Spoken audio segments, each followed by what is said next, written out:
I'm the clinical social worker, and this is Catherine, the dietitian.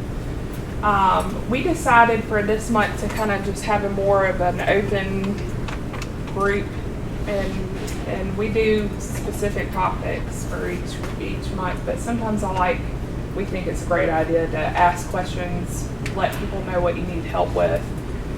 That is the purpose of the group anyway. So that's what we decided to do this month. But we'll kind of just introduce ourselves. I know I already went ahead and y'all know Catherine, but we'll move away. Go this way. I'm Emily. I had surgery June of 23, and I'm down 180 pounds. I'm Caitlin. I had the sleeve on April 23rd of 24, so almost a year post-op, and I've lost 115 pounds. I'm Hazel. I had the sleeve and hiatal hernia December 2019. I stopped counting how much I lost. I stopped counting because I had gained weight back. Of course, I've since lost weight again. And I'm going to say it was a struggle for me. Because with having the hiatal hernia, I had lots of other stomach surgeries before then, and that's why it was so hard for me. So, but 5 years out, and I'm doing Good. I'm Jerry. I'm 7 weeks post-surgery. I had it on January 15th. Started this journey way back in August of last year, though, when Dr. Hughes took out my gallbladder and saw how much weight I lost doing that. And I've been thinking about the sleeve for a while. Felt very comfortable with him, so I had did it. And so overall, from August to today, I'm down 81 pounds. Oh gosh, that's amazing. I'm Kay. I had surgery in October of 2024.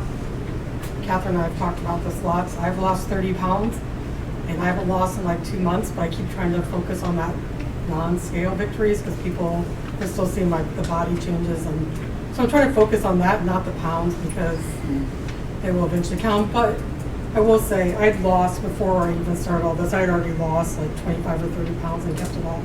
So my total weight loss is 60, although it's only been 3 weeks since surgery. So I have to remind myself of that sometimes too. That's great. Yeah, but so yeah, I'm doing good. Glad you're here. I'm Jennifer. Next month I'll be a year and a half out, and I've lost about like 70 pounds, and I was sleeved. And then in January I had a breast reduction surgery as well because I'd lost like 60 pounds, and it was still so. But after that reduction, everyone was like, oh my gosh, you lost so much weight. And I'm like, no, I only lost 4 pounds from that, but it's just 2 and 2. Yeah, I guess now they could see the weight loss. I don't know. So, but yeah, if anyone wants to talk about that, I could talk to you about my experience with that. It's only like a month and a half out, so it's still new, but I'm just trusting the process. And but yeah, like everyone else's numbers, and I'm like, oh my gosh, I feel like a slow loser, but it's just at least it's consistent, and I'm not going up, so I'll take it. So. That's right. I'm Kenny. I had my sleeve surgery back in December 10th. I lost 55 pounds. But the good news is I trended my blood pressure. I was on lisinopril for blood pressure and some statin for cholesterol. I trended before my surgery, and I trended it after my surgery while still taking medication. My blood pressure had dropped so low, I stopped taking my blood pressure medicine. And Dr. Strickland took me off my blood pressure medicine and my cholesterol medicine last week. Oh my gosh, that's So awesome. it was getting down in like 95 over 50, my blood pressure on medication. Now I'm about 160 over 70. So Dr. White did a really good job for me. And Catherine and everybody support too also. So. Good. That's amazing. Very cool. I'm Margaret Branham. I had my surgery December the 17th. We did it together. And I've lost from my heaviest weight, 58 pounds. And I'm no longer taking diabetic medicine, which is the main goal for me. And I'm off cholesterol medicine also. So I'm on so many medicines, but those are the two main ones I wanted to get off of. So weight doesn't mean as much as the fact that I'm not diabetic no more. Absolutely.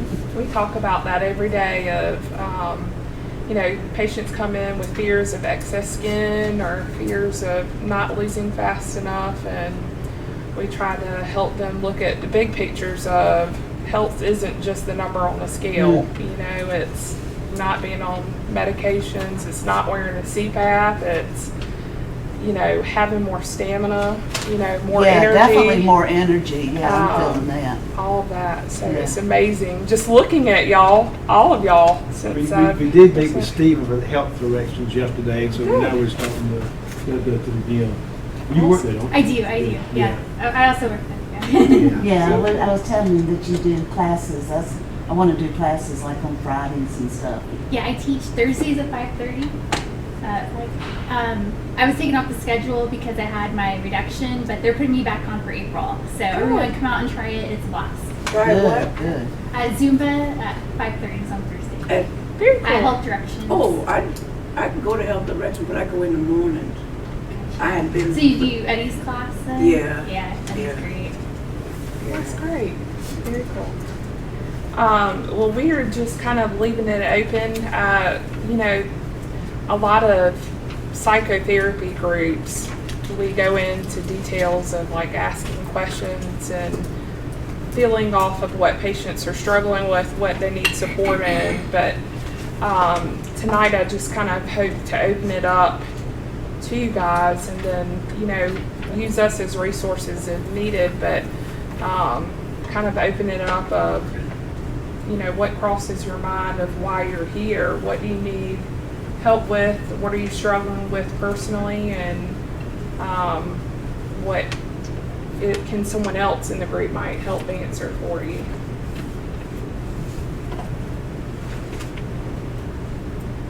I know that we I struggle a lot with food noise okay. because I was just like, oh, once I had the surgery, it'll shrink my stomach and that gremlin or whatever hormone would just decrease and I wouldn't be hungry as much and I wouldn't think about food. That was absolutely not the case for me. I'm constantly thinking about it and it's great and I love it.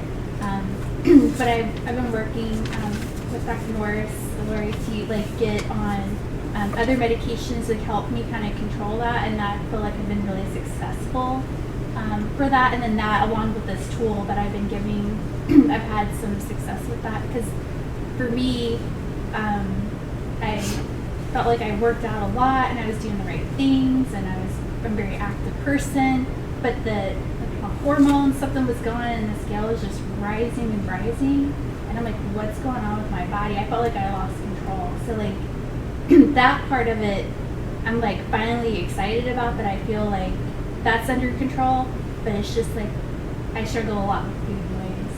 And then I remember when I was in my first weeks and we were on the soft foods, I would just go to the grocery store just so I could visit all the food and look at it. It's like going to the zoo, you're like, oh, I remember when I used to be able to eat this and I remember that. So that helped me as well, but I remember mashed potato week was the best week. Oh yeah. And Oh, then those oatmeal, tasted I was so like, good. oh. Oh yeah. My energy levels went right back up thinking this because I was going upstairs and I'm like, why am I so exhausted? And then it's okay, well, obviously you're exhausted because you're not getting the calories that you're used to.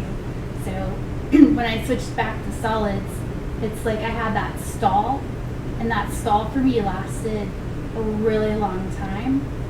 I struggled through it, but eventually it just, everything clicked and started going back down, slowly, gradually. So maybe a pound a week. It didn't take me a few months to put the weight on, so I'm not expecting it to come just straight off of that. But yeah, I love being active. That for me wasn't an aspect of it because I'm a fitness instructor. I heard they're tattoos. You get one certification and then you want all the certifications. That's me. So being active, it's great. It's food. It's food noise. Food noise. What do you do to try to fight the food noise? Make sure I'm hydrated. That's my first go-to is like drinking water. And then if not, like a high protein snack. I could be like, it's a dangerous slope for me to be like a snacker because I could just, you know, we can't eat big meals, but we could eat lots of little tiny ones. So I have to really be mindful of what I'm putting in. But yeah, it's like, for me, it's like going to the protein. Even like if it's like a supplement, as long as I'm getting some type of protein, but it's still like, I don't know, it's like you have these cravings and stuff and those don't go away, but you gotta find what you can replace it with. Yeah.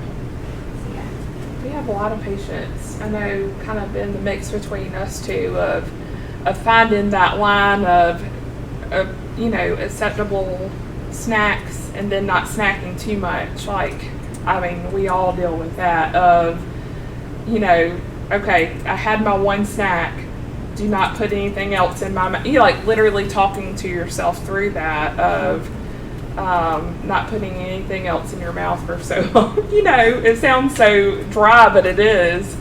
Because I think, because your stomach can only hold so much, it is tempting to snack every 2 hours or every 1 hour, you know. And we see it with patients too, in the office, you know, they're chronically snacking too, so focusing on that protein. Something that's really helped with me, my therapist and I work even before I had surgery. I got diagnosed with a binge eating disorder, and she had me working in a journal, which I still use to this day after surgery, and I probably will use the rest of my life. But I keep in a journal and I write down meal 1, 2, 3, and then I allow myself 3 snacks a day, but usually it's 2. And then what's great about the surgery is that you can't eat and drink at the same time. So I know if I take a drink of water, I gotta wait 30 minutes before, which that practices mindfulness. But that's really helped me. I don't count calories, carbs, sugar, none of that. I just make sure everything's high protein and do 3 meals and allow myself 3 snacks per day. Well, y'all all need to just take him home with you. Because we look at the labels, we count the carbs, we count everything. I'm like, wanting to eat something, he's like, you got too many carbs. No, we can't have that. My problem is when it tastes good, I want to eat until I finish it. And I did that the other day, and I had my granddaughter over, and she's 13 and can't stand for you to be sick or throw up. If I would have thrown up in front of her, she would have, or if she knew I was going to throw up, she would have called her mama to come get her. And so I motioned to him, you know, that because I ate the whole thing, and it wasn't much. It was just a little bit, but it was over the 5 ounces, 4 ounces. See, and so I did go to the bathroom. I never threw up, but I just watered. You know, I knew I needed to, and it was overeating. I did tell her today that I did that. She said, "Nanny, you're so sneaky." And that's my problem is when it tastes good, I just want to finish it. Yeah. And yeah, but he counts everything. So like the snacking and all that, the thing saving grace with me is I like pork skins. And they actually give me, I love the taste of food, but I know I can't eat a lot of them. They actually will fill me up pretty quick, and I want to taste them. So pork skins to me has been kind of a saving grace for me. You get that crunch. Yeah, I take I do a lot of celery, like with like the low fat peanut butter or just like a little PB2 by celery because it gives me that kind of sweet and then the crunch with it. Yeah, I make my peanut butter. I got that powder stuff, and I make that, and I put granola in it. Now I can't have celery, but I eat it with apple or banana and stuff. I drove him on the golf course the other day, and I took my little snack. I made me some pineapple and some peanut butter and what else I have, banana and apple. So I'm driving and snacking and all that. But the peanut butter's really good. The powdered peanut butter that you just mix water to it and then put some granola in it. So, because I've never been able to like the protein shakes. That I don't like the smell of them. I don't like the taste of them. So I've just been eating my protein and all. And that's actually good. Yeah, yeah. Yeah, everybody kind of figures out what works for them. As you get further out from surgery, I think, correct me if I'm wrong, Catherine, but you can start to eye and gauge stuff. But some people feel more comfortable with exactly what you're doing of counting exactly everything. Because things do get sneaky. I mean, even peanut butter can be sneaky, nuts can be sneaky, granola, you know, all the good stuff. Yeah. It really can. So that's good that if that works for y'all and it works for you, that's what it means the most. Absolutely. It's hard to not want to eat. I mean, there's so much, and then, eat out and stuff like that. We have friends we eat out with, and, you like, as a matter of fact, my friend called me, you want to go eat lunch Thursday? And I said, yeah, I'm going to, find out where you can eat at, where it's something easy to eat. And I said, well, let's go to Lizard's Thicket because they got vegetables, and I hadn't had a good vegetable in a while. I know how they cook, so I'll just have to eat little bits of it, but they cook good. But good that you're still doing social outings, and that's important too, and just figuring out what you can and can't have. And speaking of, I may have one in my pocketbook. So we went out to eat. We have these two friends we always go out to eat with, and then now with some other friends that come with them. They're all family. So it was a bunch of us, and we went out to where did we go when we got to Forks? Longhorns. And so all of them know about the surgery and how we can't eat but a little bit. And that was the thing. So when the waiter, who was great, came over and he was handing everybody the silverware, he handed us the silverware, but then handed us this little miniature fork. It couldn't have been no bigger than this. Yeah. And he said, I know y'all can't eat but a little bit, so I'm just going to give you a little fork. And I just burst out laughing, like, what are you doing? Well, come to find out, one of our friends had ordered the forks and gave them to him and asked him to hand them to us. Wow. It was hilarious. I mean, it was just, and it's like, literally, it's just a tiny little fork, no bigger than this. Oh, It was so that is so funny. funny. So that we got good friends. That Y'all makes do, a lot of yeah. difference. Yeah. Yeah, then that means a lot too. Yeah, because we all got a good laugh at our fact that we weren't going to eat that much and stuff like that. And now my grandchildren love the little forks. That is too funny. Yeah.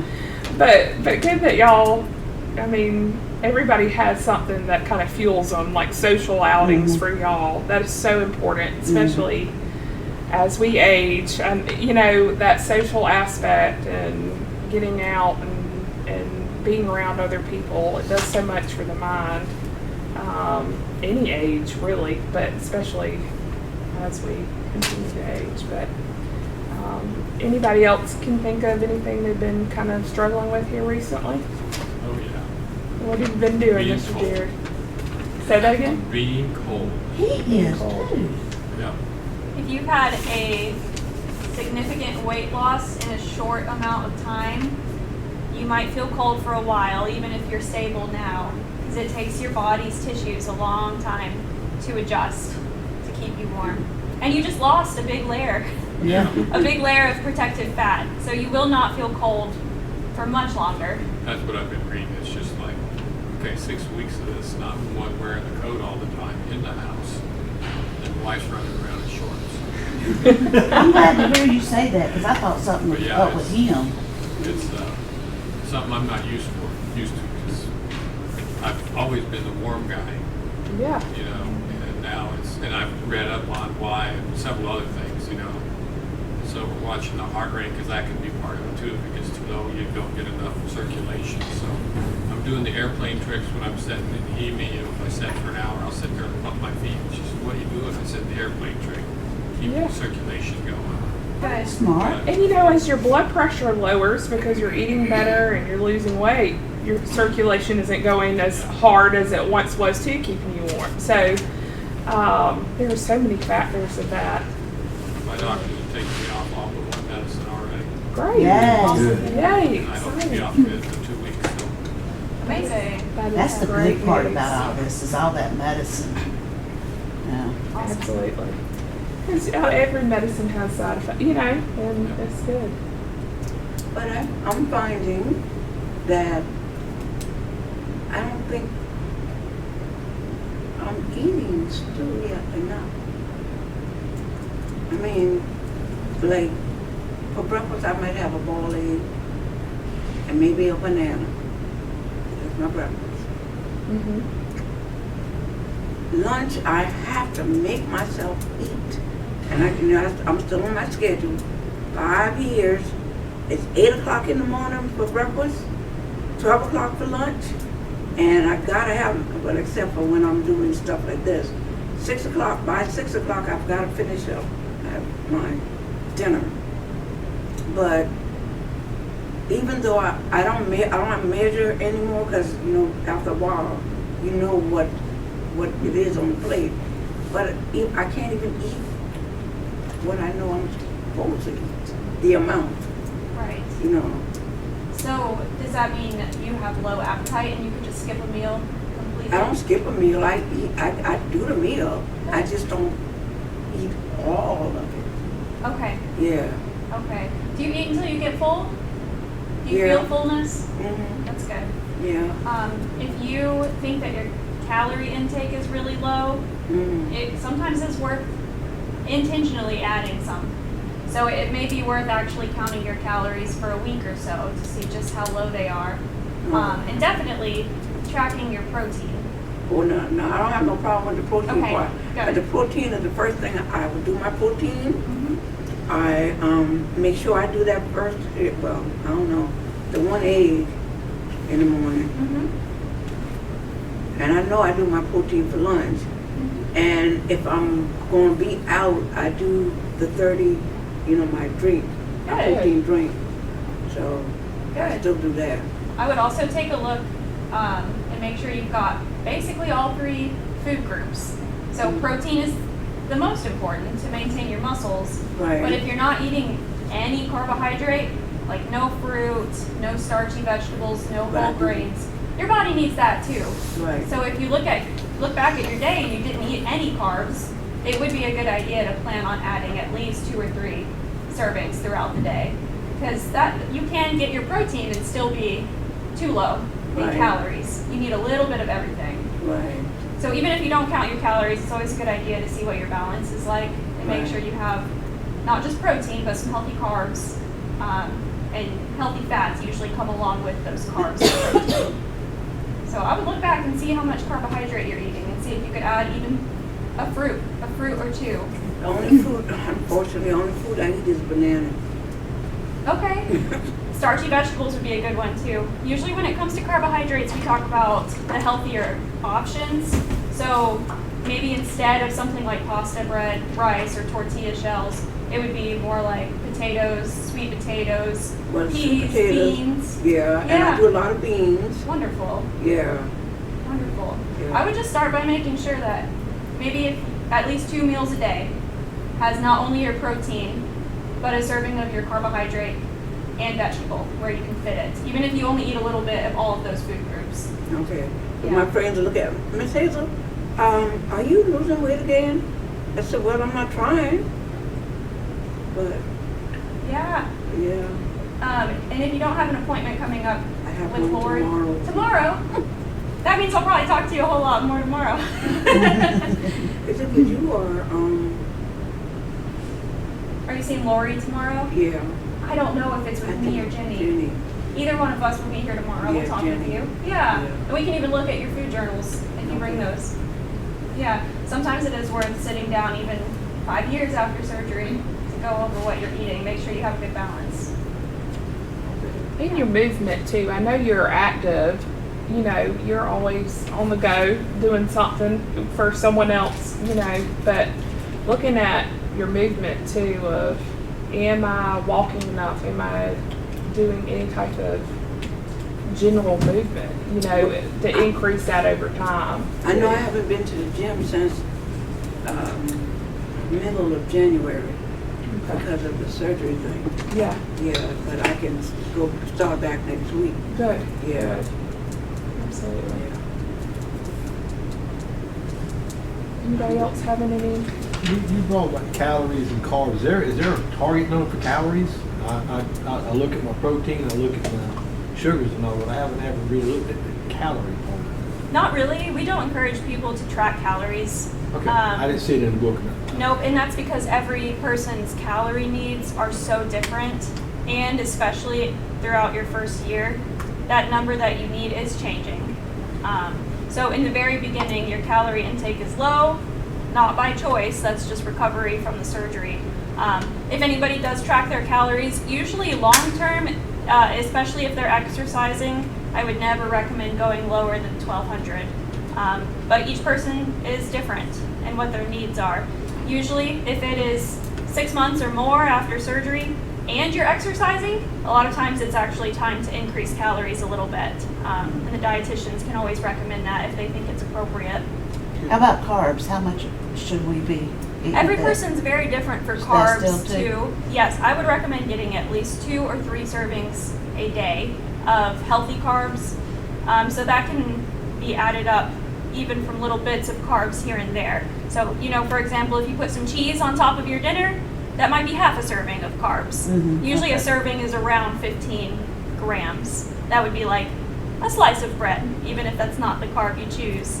But Right. throughout the day, your body does need at least 2 or 3, even if you're very early after surgery. If you don't have one of those food groups, you can start to feel it. You might feel off, you might feel low on energy, so we never want you to completely cut any food group out. Well, and the long term, realistically, we're never. That's what's so hard about these low carb or cutting out carbs completely diets is when you add them back in, you gain weight back. Yes, yeah. So it's, But I'm still on the thing where, the meal prepping, I still do my meal prepping. I still think I got too much food cooked in the freezer. So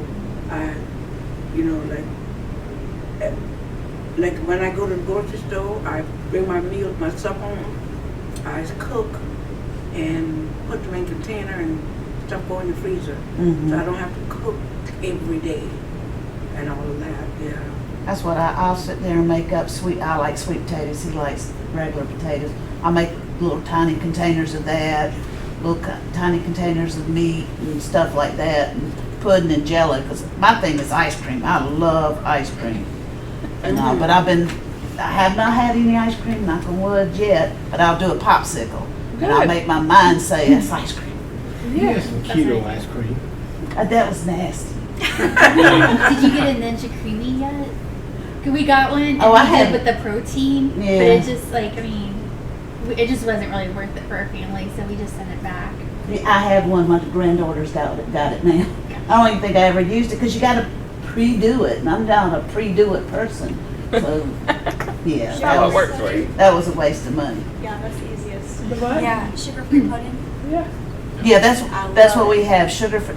You can't buy that off-brand, the Royal, that stuff don't do up good. You gotta get Jello brand Jell-O. pudding, because that Royal, it turns into fluff and it has no flavor, it's nasty on your tongue. And you said you don't like protein powder, so I can't tolerate like regular protein powder. Like I used to drink Aldi pre-surgery all the time. Aldi's protein powder, any kind of protein powder. I really like post-surgery. It's unflavored Isopure, Uh-huh. and you can't taste it. And the texture, you can't even tell it's in there. I put it in my protein powder, or I put it in my sugar-free pudding. You can't taste it. Coffee in the morning, can't taste it.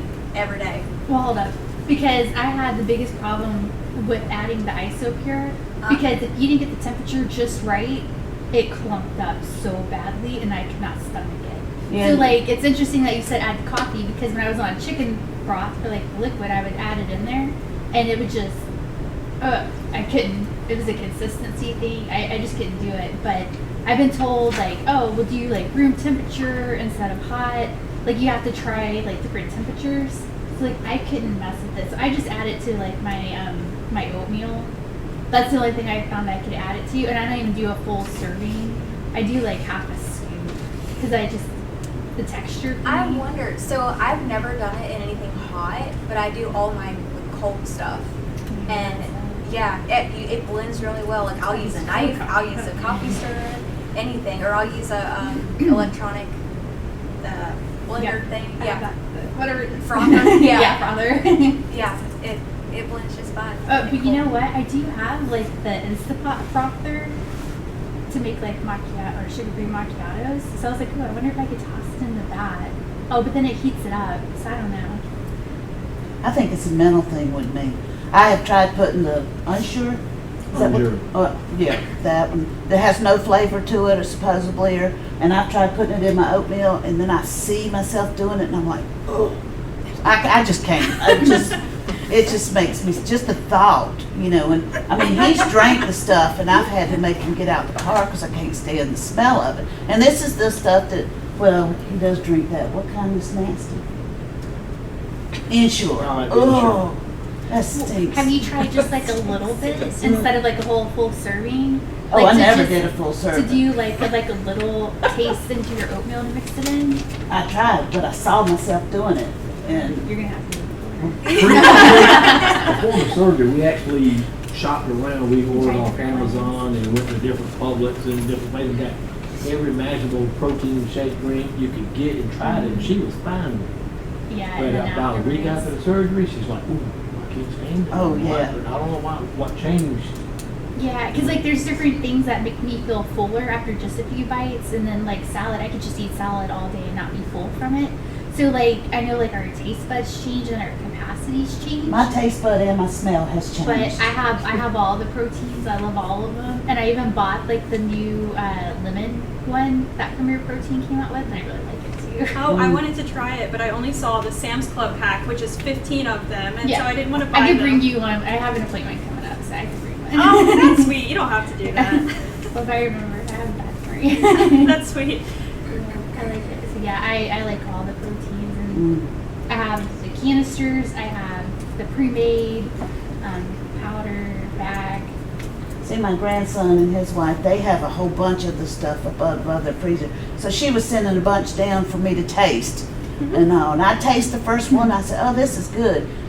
And then I taste the second one, I was like, oh, this is so gross. So I just, It was like birthday cake or something. Yeah. Mhm. I didn't like that one. It's like one of my favorites. I, Yeah, the cookies, there's like, it's a purple cookie ones. mm, Yes. And it tastes to me like Cookie Crisp if you take the milk after eating Cookie Crisp. That's what it tastes like for me. They work great as a coffee creamer. I will say that. If you ever buy one that you don't like, you can repurpose it, sometimes into a smoothie, depending on what kind of flavor it is, or just using as a coffee creamer, or making a pudding. The liquid ones do great. So try not to ever throw them away because they no, are we don't pricey. ever throw it away. If I don't like it, he will drink anything just to keep from throwing it away. He'll eat or drink anything. So he's Mikey, huh? Yeah, he's my, yeah, No, let it go to waste. yeah. I have a question. Does anybody struggle with plain water Oh, I still do. post-surgery? That's why I drink. I love water. I'd rather drink, I make lemon water. He loves lemon water, and I will drink, just put the lemons in this little tube that fits in the thing. I like lemon water, but I've always liked just plain water. Pre-surgery, I could drink a whole gallon of water, Mm. no problem. And now, this is something I had no, preparation for whatsoever. And now I'm still almost a year post-op, I cannot tolerate regular water. It hurts going down, it's disgusting going down, and it's crazy because I'm putting a bunch of chemicals in water and it goes down just fine. Mm. I don't, Cold water, room temperature, it doesn't matter. it doesn't matter. No. So interesting. I don't know. Have you tried putting coffee in? I don't like I don't. bacon. She puts everything in her coffee, evidently. Yeah, I've not had any food aversions. I haven't had any problems. I could tolerate any and everything. So, yeah, that's not me. I think I've gotten sick once because I ate too much. But besides that, my stomach's like, oh, you ate too much, but we're good. Just go walk. I felt uncomfortable, it set up in my chest. But I just go get up and walk around, and I'm fine. Yeah, that's about it. Then tomorrow, I can't ever eat chocolate or have coffee and I die or something. Oh, but it's decaf. I wanted to say I'm excited about that. Some of the changes I made, I'm on decaf, but I'll do once a month a treat of coffee with the full cap. That was today, if you can tell. So yeah, I'm on decaf, and then I really like the sugar-free ketchups. I never really thought that would be a thing. And then the sugar-free popsicles, when I'm craving ice cream, those will hold me over. Yeah, those things are good. And there's a sugar-free, ice cream with chocolate on it, Moo bars or Wire, something. just lotion. Yeah. Oh, I Low can't eat carb, those. He like eats Atkins. those. I buy them, I try them, he finishes them. That's basically the way it goes. Like, Poor Mikey. Yeah. What a burden you, So- that's so a when I burden you come have back- to bear, huh? Yeah, I come back and I'm gaining weight, you can blame her for You probably have to walk around the field like 20 extra times. He walks 3 times a day. He gets in a good 5 miles a day. So he's amazing. always walking. I get a mile and a half. 2 miles sometimes. That's sometimes. good. Well, unless I go shopping, then I get 3 miles in. What were you gonna say? Oh, I was gonna say, for me, I'm just like you, only one thing has bothered me since I've had surgery, and I've not thrown up at all either. And I think that was, I don't want to say it's a disappointment, but I really thought there were certain things that would be just completely off limits. Because I know lots of other people have had surgeries like, oh, I was never able to eat, I don't know, they list all these things. But every, short of like I know I can't eat dairy for allergy reasons, so sometimes if something has dairy and it bothers me, but other than that, there's nothing. I think I was a little disappointed because I was kind of hoping it would, Yeah. you know. like you suddenly wake up with all these aversions and not Yeah. like, but I mean like there's some stuff I'm like, oh, that's way too sweet now Yeah. because I've been like, you know, cutting it low, so like that's good, and like I'll have like a little bite or a sample and I'd be fine, which is sad. So And yeah, for me, that's different. there are just some things that I'm never gonna be able to have, and it's by choice. I mean, after pre-surgery, I would eat spaghetti with marinara sauce all the time, and I wouldn't portion it. I could eat it all day, every day, and that I will not eat spaghetti by choice, because if it goes down, then I know myself and I won't have control. So I just make swaps and do spaghetti squash and. I tried these things yesterday, and they've been in my cupboard forever. They're called Wonder Noodles, and they're made from, I don't know, some fiber, but yeah, like 10 calories for like, I don't know, half a cup, and it has really low carbs, and I was like, Were they good?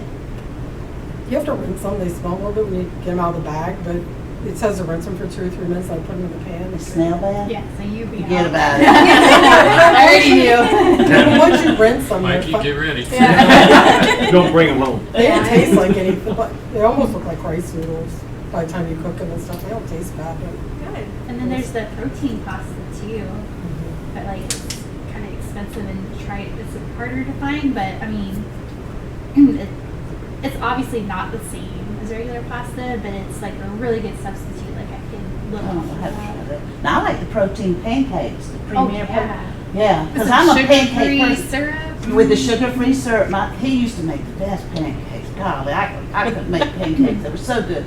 But those are really good. And then my granddaughter this weekend, you know, you can get them at Costco's and they're frozen, so you get 3 little things. And I was giving them to her, not letting her know that she was eating good, you know. But yeah, no, I like those protein and. Take 2 of them and put like a little turkey sausage in the middle.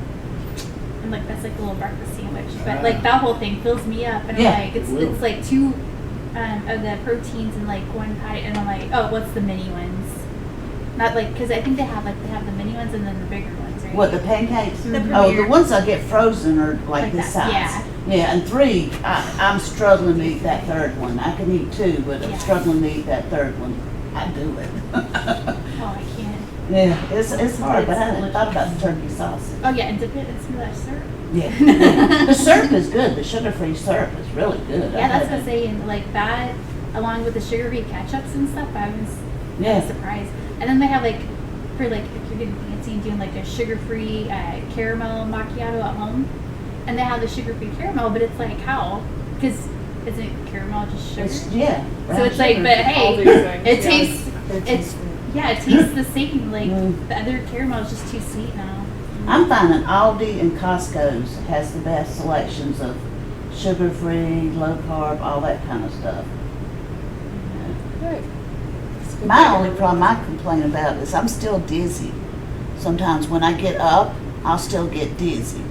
And I don't know, somebody, it could have been Dr. White, said I was just going through ketosis or something at the beginning, but I'm not doing it nowhere near like what I was doing it. And it might have something to do with my age too, you know, but if I get up and I don't pay attention, boy, I'll just swim. Yeah. No. Check your blood sugar? Yeah, Yeah, I check it and it's been good. No you know. lows? No, I don't think so. And No. your blood pressure's been fine? It's not bottom and it's not too low? Didn't one time my blood pressure was low, maybe. Yeah, her heart rate stays up. She's got a high heart rate anyway, but yeah, her blood pressure was maybe 110 over 50 something. 50 something. Yeah, that's okay. That wasn't terrible. I don't consider that terrible, but it's not as much as it was. There was a Good. while I was doing it a lot. I mean, I even fell in the living room one time when I got dizzy, but What's your last blood sugar last time you took it? 90 something? 80. 80? And then are you on any iron supplements or anything? Well, I don't When think You I we take a with would. iron. multivitamin. Are we supposed to take any more vitamins besides the multivitamin? No, the multivitamin should have 45 milligrams of iron. Right. So if you got that, you don't need anything extra unless something comes up in your blood work. Okay. When do y'all do the blood work? Dr. White will either do it at your 4-month or 6-month appointment after Okay. surgery. So you may not have had it done yet. Yeah. And I have to take iron on top of my multivitamin, and on days that I forget or don't feel like it, I get really dizzy when I stand Oh, up. really? Yeah. Oh, okay. Okay. I just did my blood work with Dr. Stuck because Dr. White suggested I do that, get her to do it. She's my regular internist. And so that we could discuss getting off of some of these medicines, and we did, and that's how I got off of the Januvia, which, golly, when I got that filled, it was $330 for 1 month. Wow. That's craziness. Thank God I don't have to take it no more. But anyway, and she said all my blood work looked good. Good. Okay. And so calcium level was good. And so yeah. Just keep an eye on it and make sure if it's happened more frequently, take your blood pressure at home. Might be something that's bottoming that, we say bottoming now, but it can sometimes, but take time getting up sometimes if you're feeling weaker and Yeah. dizzier than normal. Dizzy spells also happen when we're overwhelmed or worked up about something too. So making sure that you're even, monitoring and making sure nothing else is going on at that moment. I think it probably a lot is getting up too quickly and just Yeah. not paying attention. Yeah. Like I say, it's getting so much better. I think I'm, Good. working Good. within my body and it's getting better. Good. That's wonderful. How, for y'all who have recently have had surgery, or not, but how's your family adjusting to the changes and your support? Is it what you expected? Are you struggling that aspect at all, or is everything going well? The kids and everybody are real supportive. Of course, they haven't seen me since I had this done. They haven't seen me since last December. That's going to be fun Yeah. when they see you. I haven't even sent, they send us a picture. No. Come see. Come, yeah, I'm the grandparent. You come see me. That's right. Of course, they're also, the closest ones are an hour and a half away up in Charlotte. Yeah. I don't go up there unless we have to, but the wife has been overly conscious of what she eats around me because she's afraid that's going to make me hungry or want some. But prior to all of this happening, when I retired in 2022, I became the full-time cook for our house. And that was one thing. She said, well, you can't cook because you'll want to snack. And I said, no, it's all up here. And I don't snack. 3 weeks ago, I said, I need to get back in my routine and see how my resistance to snacking is. Yeah. And it's going. I haven't snacked anything. I'll make her a meal. The only thing I do is I'm still in that mode of making too much. And I heard that here tonight. So I'm trying to downsize. But I'm one of these cooks. My mom taught me. There's the food. You mix it together and it'll taste good at the end. There's no measuring. But I've had to learn to measure, just for myself what I eat. Like if I make something for her, I made some cream of chicken soup a couple of weeks ago when I was getting on the soup thing finally. And I took my little measuring cup and put it in another bowl and then sit out at dinner and she's sitting over there with a normal bowl and she says, I can't eat in front of you if that's all you got. I said, that's all right, I'll go in the other room. I was back 25 minutes. She says, are you done? I said, yeah. I said, but I said, you don't bother me eating in front of me. We went out, my first trip to a restaurant, last Thursday, and I researched her favorite place is Bluefin, and she loves the oysters Rockville. I do too. Now, when they set that plate down in front of her, it was like, oh my God, that brings back memories. Yeah, you get to visit with all your Shopping. favorite food. And it was like, but you know, I can't eat none of it.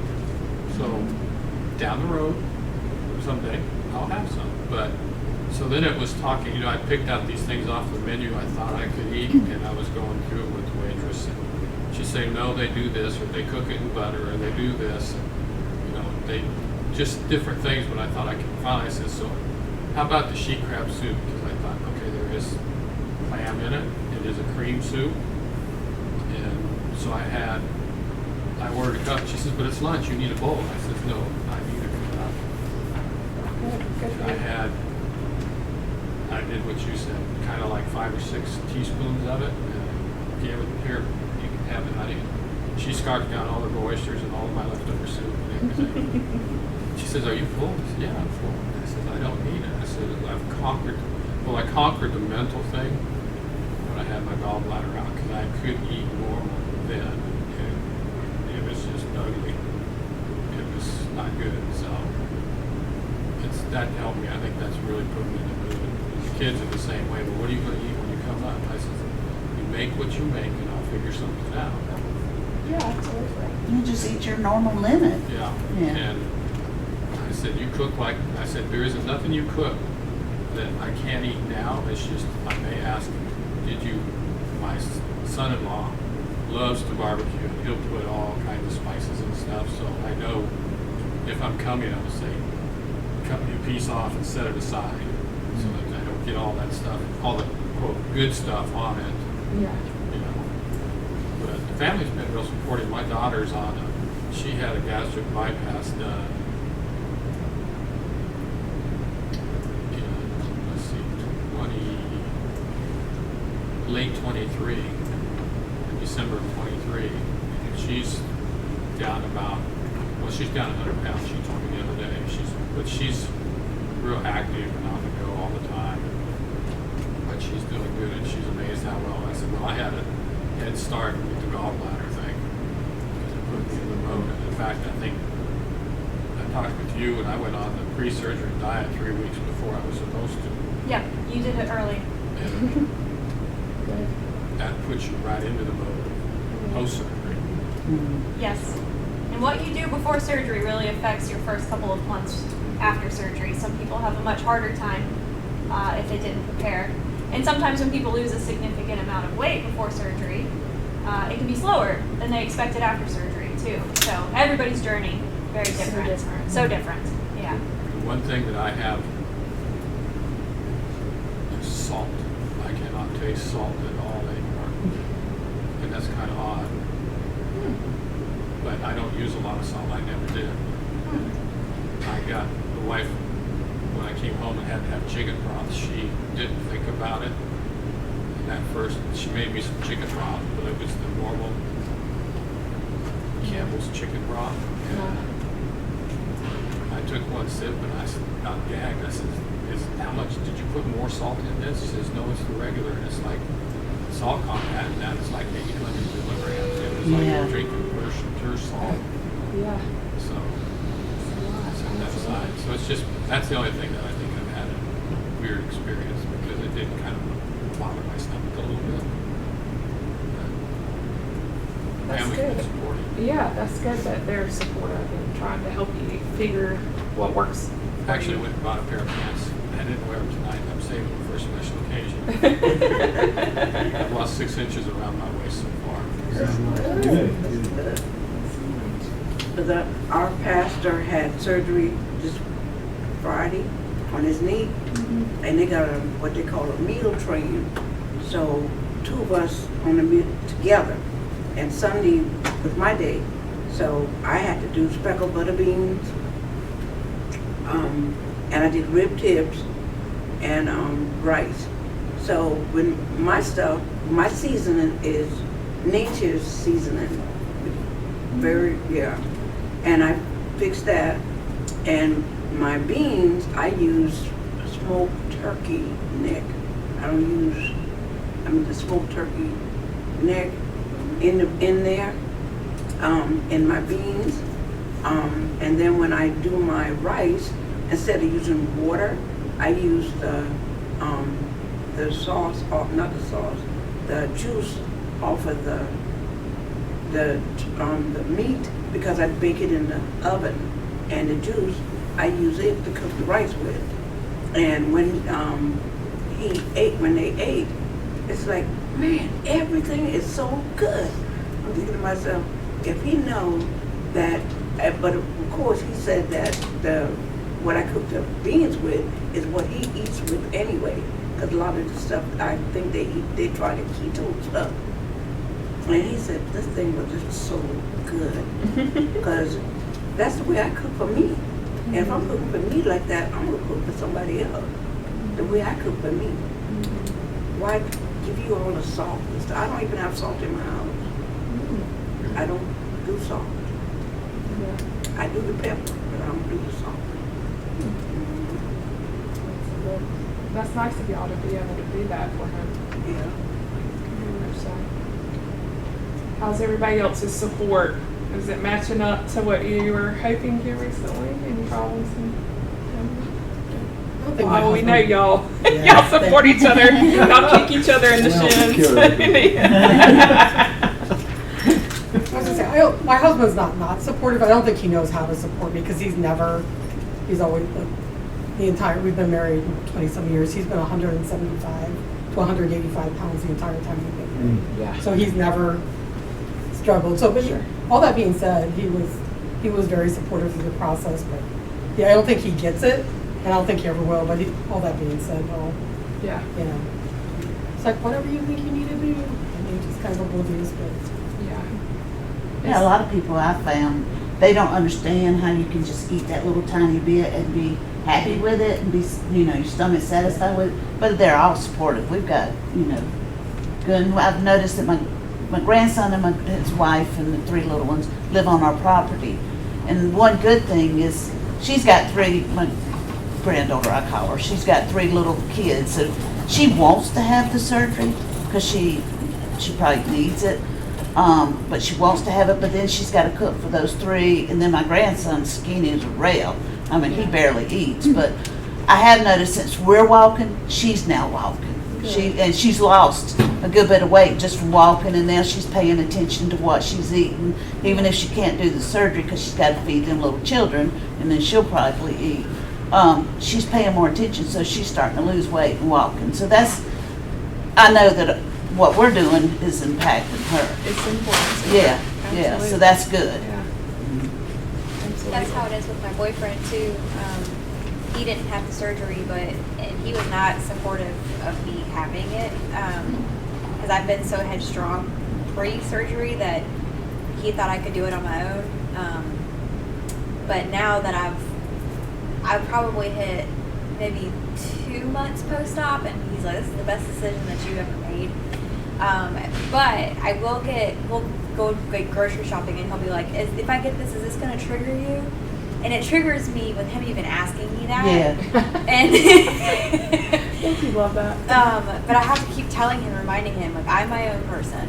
I am responsible for what goes in my mouth. So you can bring what you need to, because I mean, just like an alcoholic, they cannot not bring alcohol around them. So yeah. But he's going to the gym with me. We go to Chipotle. He gets the same thing I get, and yeah. Mm-hmm. And he's lost weight too. I bet naturally, Yeah. with eating healthier, we do influence one another. That's why we see couples that typically do very well, because we don't realize how much we kind of model each other's behavior. Mm-hmm. Naturally, we model each other's moods too often, and then we eat the same things. We kind of become very similar in certain ways. That's what we do. Yeah. We feed off each other. But- I hope you don't mind. I know one of the ladies before this said she had bothered with people working to ask her about things, sharing her information. Like, I want people to know what I've been through. I tell everybody when people walk up to me, I'm telling, matter of fact, I hope you don't mind with copyright, because I made copies of your workbook, the workbook for weight loss, the procedure itself, the drawings and everything, and I've been giving them out to some of my coworkers. They asked me about it. I said, if you're interested, contact us. That's how come. I won't tell on you. Center, you know, Hopefully they and- come see us. Yeah, well, they all, the company's already been through your, I guess it's a portal or what, your online, the stuff you look at beforehand, they've looked at those too. Oh, really? Yeah. Okay. And I said, well, here's some other information if you want to be curious about the workbook and what you want to expect. Yeah. You know, the first week to me was the toughest because that broth, you can't, it's got flavor to it. Mm-hmm. Yeah. So that first week was kind of tough on me. Once I could, first time I had mashed potato, I think some minutes a while ago, I was like, great, this is where it's at now, you know. And if anybody has a friend, family member, anybody who is either close to you and doesn't know exactly how to support you or wants to learn more about bariatric surgery, you can bring them to this group within limits. You know, don't bring everybody. But I think some people think bariatric surgery is extreme and scary. And just bringing them here and showing them how successful people have been with it sometimes normalizes it. So you're welcome to do that too. And if it helps one of your family members learn how to support you, or a friend, you can bring them here as well. Sit with you for an hour. They can learn a little bit about what you're going through. Absolutely. I will say, my husband came. He hasn't come in the last couple of months, but he did come for the first two right after surgery with me. Yeah. And the first one, one of the doctors talked, but he was like, I really kind of learned a lot today. And I was like, well, that's good. You know, Yeah, so. that must have been Dr. White. I think he was here Yeah. last year. Yeah, it would have been like probably November. Yeah. Yeah. Yep. Yeah. So many patients come in thinking your BMI has to be 80 or your weight has to be 600, and so many people think that, and I think it helps having people who are already wanting to lose weight, but they're not at it. Like, you're sharing your story because so many people don't think they qualify for it. But really, the BMI measures now are so low for insurance to cover it. I mean, Getting lower. and it's getting lower, and it's going to get even more lower here soon from what we're being told. So, I think insurance is finally catching on of the long-term benefits. So I think people's perspectives of bariatric surgery is changing, which is great because, back in the 90s, it was BMI of, I don't know, so much higher than what It it was is higher. now. I don't know what it was. And now you can have surgery with a BMI of 35 or 30, 30. sometimes 30. Sometimes. Yeah. Wow. Yeah. And so it's just evolving, which is really cool to see too, because so many patients, when they're sent by their primary care, they're like, I don't qualify, I'm not heavy enough, and it turns out they do. Mm-hmm. If they have, especially a pre-existing condition like diabetes, high blood pressure, sleep apnea, and stuff like that. So what you're doing by you're helping other people too, by sharing your story. I get some people why they keep it private, but for everybody's influence is different. I would say I've kept it, like my whole family knows, I kept it very private at work, just a handful of people. But as I've gotten post-surgery, a couple of people like, oh, you're losing weight. So for a few people I trust, I've opened up, but there's such a... Sure. I work with a lot of men, and there's still some stigma around it. And I've heard some comments from HR, because I management meetings, that HR never knew what I was doing. I worked with the nurse. I was like, I don't want them to know because I've heard comments. Absolutely. So for me, I've been very quiet about it but the people I told were people I knew that would support me on the journey and not judge me for what I was doing. So Yeah, definitely good to protect yourself. Yes. You just don't know how someone's going to take it. You don't need to get into it. no. Absolutely. And if it's going to cause additional stress, I agree. Some people at work do not need to know any of our business. Well, Yeah. So, and that's unfortunate, but that's the way that life is sometimes. But some work. I told not all at one time, but the church I go to, everybody knows that I had it. And they are very, very supportive of me with it. And that's what you need sometimes, is to have those people right behind you, Absolutely. holding you up. You need that. Yeah, That makes a because- difference. It makes you want to keep going. Yeah, because if we Yeah. have a function, eating function, Mm-hmm. they know that, well, I need to fix something separate for her. Mm-hmm. And they'll do that. I'll tell them, like, okay, can you fix me so-and-so? I can't have such and such. And they'll do that. That's great. Yeah. She gets on me all the time. She's on like a broken refrigerator. I can't keep anything. I got popped on the way here tonight because I shared something like Dennis today. He talks too I much. I'll tell you everything. It's just me. But that's you. But that's your Yeah. personality. That's the Yeah, but greatest he's thing talking about about it. me. I would be worried if something were to change, you know? Yep. Everybody's Oh, got a different Dennis, so personality. they know. They just kind of they shrug him off. Does everyone have a green schedule of events? Mhm. Awesome. We have the next at least 4 planned out. 3. So next month is recipe night, and some of you are already sharing your creative recipes tonight a little bit. So if there is something you've been making that has really helped you, or something that tastes really good but is surprisingly low in sugar and fat, you can share it next time. Share it. You can share however you want to. So if you want to print off your instructions or your ingredients and bring it in, you can. My email's on there if you just want to send it to me, even if it's just a link to a website of a recipe that you like. We want to share them with everybody who comes next time. Totally optional, but if you want to bring samples so people can taste it, you can. So either just the recipe or bring a sample. We just want it to be kind of fun, relaxed, kind of share your ideas night.